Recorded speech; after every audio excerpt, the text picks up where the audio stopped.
आपका हिंदी की online class में स्वागत है। अपन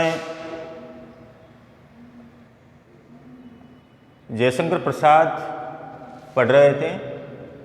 पिछले वीडियो के अंदर अपने जयशंकर प्रसाद का कवि परिचय अपने पढ़ा था। इनकी एक कविता है प्रभो। प्रभो शीर्षक से उन्होंने एक कविता लिखी है, उसका अपन अध्ययन करेंगे। परिचय में आपने देखा होगा इनका जन्म कब हुआ था बेटा। इनका जन्म हुआ था कब हुआ था 1889 ईस्वी में। कब हुआ था 1889 ईस्वी में। कहाँ पे हुआ था? काशी के अंदर इनका क्या हुआ था? जन्म हुआ था। ये कौन से परिवार से संबंधित थे? ये सुंगनी साहू परिवार से क्या थे? संबंधित थे। इनके पिता का क्या नाम बताया गया था? बाबू देवी प्रसाद इनके पिता का नाम बताया गया था। इनकी प्रारंभिक शिक्षा थी वो घर पर ही हुई थी और आगे की पढ़ाई के लिए इनको क्वींस कॉलेज के अंदर क्या करवा दिया था? भर्ती करवा दिया गया था। ये छायावाद के बहुत बड़े कवि हैं। छायावाद के ब्रह्मा के नाम से इनको क्या किया जाता है? जाना जाता है। इनकी जो रचनाएं हैं इन्होंने काव्य के अंदर लिखा है आंसू, झरना, लहर, कामायनी, प्रेम पथिक, कानन कुसुम आदि रचनाएं लिखी हैं। उपन्यास भी इन्होंने अच्छे लिखे हैं। 3 उपन्यास लिखे थे, कंकाल, तितली और इरावती जो अधूरा उपन्यास था। इसके अलावा इन्होंने नाटक भी लिखे हैं। अजातशत्रु, चंद्रगुप्त, स्कंदगुप्त, ध्रुव स्वामिनी, जन्मेजय का नागयज्ञ आदि इन्होंने क्या लिखे थे? नाटक भी लिखे थे। इनकी कहानियाँ भी हैं, जिनमें है आंधी है, इंद्रजाल है, पुरस्कार है, गुंडा है आदि इनकी क्या थी? कहानियाँ थी। आकाशदीप ये इनकी कहानियाँ थी। इन्होंने एक कविता लिखी है प्रभो।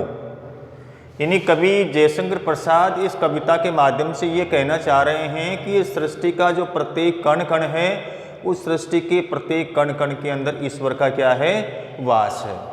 चाहे वह प्रकृति के संसार में फैलने वाला प्रकाश हो, नदियाँ हो, वनस्पति हो, पेड़ पौधे हो, हर सजीव और निर्जीव के अंदर किसका अंश बताया गया है? ईश्वर का अंश बताया गया है। तो कवि देखो बेटा क्या कह रहे हैं? विमल इंदु की विशाल किरणें प्रकाश तेरा बता रही हैं। कवि जयशंकर प्रसाद ईश्वर की सर्वव्यापकता का चित्रण करते हुए कह रहे हैं। विमल का मतलब स्वच्छ या साफ, इंदु का मतलब चंद्रमा। कवि कह रहे हैं विमल इंदु की विशाल किरणें प्रकाश तेरा बता रही। किसके प्रकाश की बात कर रहे हैं यहाँ पर?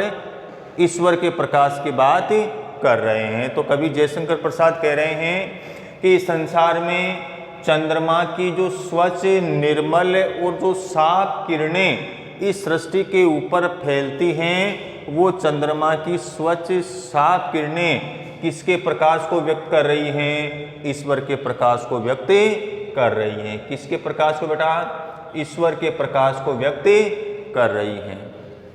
विमल इंदु की विशाल किरणें प्रकाश तेरा बता रही हैं कि हे प्रभु, इस संसार के अंदर चंद्रमा की स्वच्छ और जो साफ किरणें हैं वो आपके प्रकाश को व्यक्त कर रही हैं, आपके प्रकाश को बता रही हैं।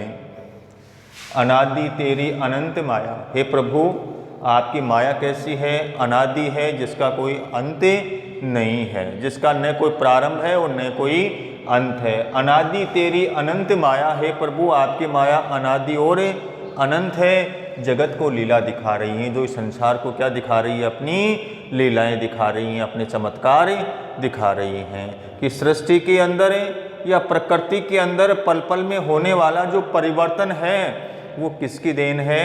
वो ईश्वर की देन है। इसलिए ईश्वर है वो इस सृष्टि के अंदर अपनी लीला को निरंतर क्या कर रहा है? दिखा रहा है, अपने चमत्कार को दिखा रहा है। आगे कह रहे हैं तेरी प्रसार तेरी दया का कितना, ये देखना है तो देखे सागर। कवि कह रहे हैं कि हे प्रभु, इस संसार में अगर किसी व्यक्ति को आपकी दया का प्रसार देखना है कि आपके अंदर संसार के प्रति कितनी दया का भंडार छिपा हुआ है, इस बात को अगर किसी को देखना है तो उस व्यक्ति को क्या देख लेना चाहिए? सागर को देख लेना चाहिए। अब सागर को देखने की बात कवि क्यों कह रहा है? क्योंकि जिस प्रकार से सागर है, जिसकी गहराई कैसी होती है? अथाह होती है, जिसकी गहराई को नापा नहीं जा सकता। उसी प्रकार हे प्रभु, तुम्हारी जो दया है वह दया का प्रसार भी कैसा है? अथाह है, बहुत ही गहरा है, जिसको नापा नहीं जा सकता। तेरी प्रसार, तेरी दया का कितना, ये देखना है तो देखे सागर। कवि कह रहे हैं कि हे प्रभु, अगर किसी व्यक्ति को आपकी दया के प्रसार को देखना है, संसार के प्रति आपके मन में कितनी दया का भंडार छिपा हुआ है, तो उस व्यक्ति को सागर को देख लेना चाहिए कि जिस प्रकार सागर की गहराई अथाह होती है, उसी प्रकार से आपकी दया भी कैसी है? अथाह है, जिसकी गहराई को नापा नहीं जा सकता है। तेरी प्रशंसा का राग प्यारे तरंग मालाएं गा रही हैं प्रभु। तुम्हारी प्रशंसा का राग, तुम्हारी यशोगाथा का जो गुणगान है वो कौन कर रही हैं? समुद्र में उठने वाली तरंग मालाएं कर रही हैं, समुद्र में उठने वाली लहरें हैं, वो आपकी प्रशंसा का क्या कर रही हैं? गान कर रही हैं, तुम्हारी यशोगाथा का गुणगान कर रही हैं। तेरी प्रशंसा का राग प्यारे, प्रभु की प्रशंसा का राग कौन गा रही हैं? समुद्र में उठने वाली लहरें या फिर तरंगे मालाएं। तुम्हारा स्मित हो जिसे निरखना, स्मित का मतलब होता है मुस्कुराना, मुस्कुराना। निरखना का मतलब होता है बेटा देखना। तुम्हारा स्मित हो जिसे निरखना। आगे कवि कह रहे हैं कि हे प्रभु, इस संसार में अगर किसी को आपकी हंसी को देखना है, हे प्रभु, इस संसार में अगर किसी को आपकी हंसी को देखना है तो वो देख सकता है चंद्रिका को। तो उस व्यक्ति को क्या देख लेना चाहिए? चंद्रिका का मतलब चंद्रमा की चांदनी को देख लेना चाहिए कि जिस प्रकार चंद्रमा की चांदनी है वो संसार में फैल करके अपनी शीतलता प्रदान करती है, जिस प्रकार से चंद्रमा है वो खिला हुआ रहता है, उसी प्रकार से आपका मुस्कुराना भी, आपकी मुस्कुराहट भी किसके समान है? चंद्रमा के समान। कि ये प्रभु, आप इस सृष्टि के प्रत्येक कण कण के अंदर हो, इसलिए जिस व्यक्ति को भी आपकी मुस्कुराहट को देखना है तो उस व्यक्ति को क्या देख लेना चाहिए? चंद्रमा को देख लेना चाहिए। चंद्रमा की चांदनी को क्या कर लेना चाहिए? देख लेना चाहिए। आगे देखो बेटा, तुम्हारे हंसने की धुन में नदियां निदाद, निदाद का मतलब है ध्वनि, करती चली जा रही। हे प्रभु, तुम्हारे हंसने की जो धुन है या तुम्हारे हंसने की जो धुन है वो किस में सुनाई देती है? नदियों की कलकल के अंदर सुनाई देती है। अर्थात कहने का भाव ये है कि हे प्रभु, अगर किसी व्यक्ति को आपकी हंसी को सुनना है तो उस व्यक्तियों को नदियों की कलकल की ध्वनि को सुन लेना चाहिए। अर्थात आपकी जो आपकी जो मुस्कुराहट है, आपकी जो मुस्कुराहट है वो किसके समान है? नदियों की कलकल के समान है।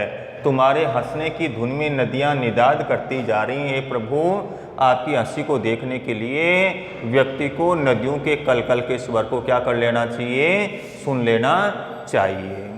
ठीक है बेटा, ये आपके 3 पद हैं। आगे 3 पद और देखते हैं अपन।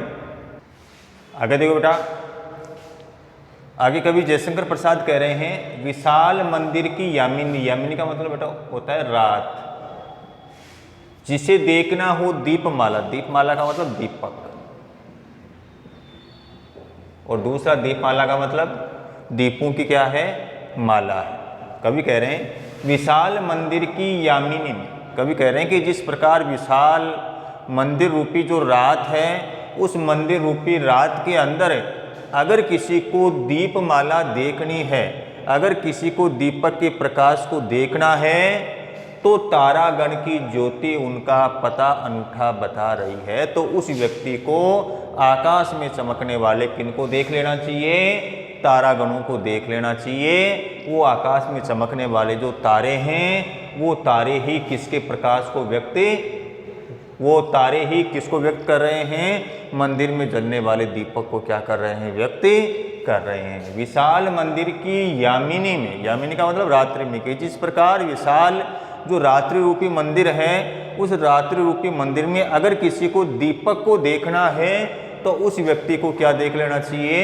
आकाश में टिमटिमाने वाले तारों को देख लेना चाहिए। वो आकाश में चमकने वाले जो तारे हैं, वो चमकने वाले तारे ही किसको बता रहे हैं? उस रात्रि रूपी मंदिर में चमकने वाले दीपक को व्यक्त कर रहे हैं।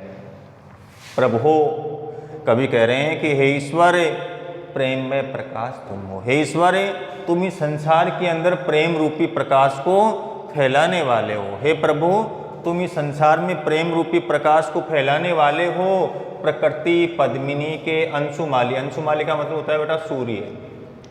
और हे प्रभु, तुम इस प्रकृति रूपी जो पद्मिनी है, ये प्रकृति रूपी जो सुंदरी है, इस प्रकृति रूपी सुंदरी के तुम क्या हो? अंशुमाली, अर्थात इसके क्या हो?